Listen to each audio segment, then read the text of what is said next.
chaque parcours est unique. Après, il y a des stratégies que tout le monde peut modéliser, peut utiliser pour essayer d'accélérer un peu.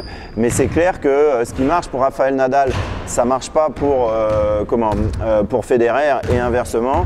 Ce qui marche pour Tony Kukoc, ça ne marche pas de la même manière pour Alain Digbe. Par exemple. Okay. Voilà. Les clés, c'est de se regarder en face et de donner à la personne ce que j'appelle de l'outillage pour faire plus souvent ce que je vais appeler des audits de soi-même. Donc c'est des moments où vraiment j'essaye d'être le plus objectif possible par rapport à ce que je fais de bien et ce que je fais de moins bien. Par exemple, dans les stages de basket, on voit que des joueurs qui ont un fort talent de shooter, ils ont tendance un peu à le cacher. Et à pas trop être capable de se le reconnaître vis-à-vis de soi.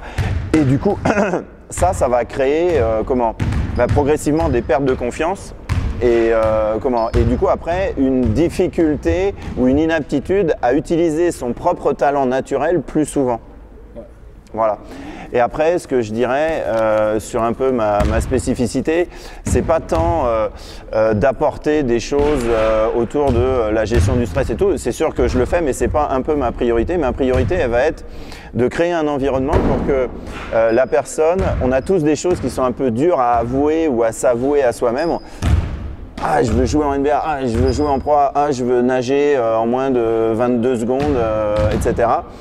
Et c'est de créer des conditions pour que la personne puisse se sentir suffisamment en confiance pour pouvoir, dans ce cadre privilégié, oser dire clairement et librement ce qu'elle a vraiment envie et là où elle a vraiment envie d'aller. Voilà. Parce que c'est pas facile dans la recherche de la performance de rêver de choses qui n'ont pas été faites, des choses qui peuvent paraître impossibles à quasiment toute la population. Okay, mais sauf que si on ne se le dit pas à soi-même, après c'est difficile d'y croire. Si on maintient toujours le secret, c'est vraiment difficile. En tous les cas, ça n'aide pas la personne. Donc c'est vraiment de créer un espace privilégié où l'athlète ou le manager il va pouvoir oser dire vraiment ce qu'il a envie et en quoi il est différent. Parce qu'on est tous différents et on a tous des talents assez extraordinaires. Mais en tous les cas, en Europe, les Américains ont un peu moins de problèmes avec ça. Mais voilà, c'est vraiment de reconnaître aussi ce qu'on fait vraiment de très très bien et de pouvoir l'utiliser.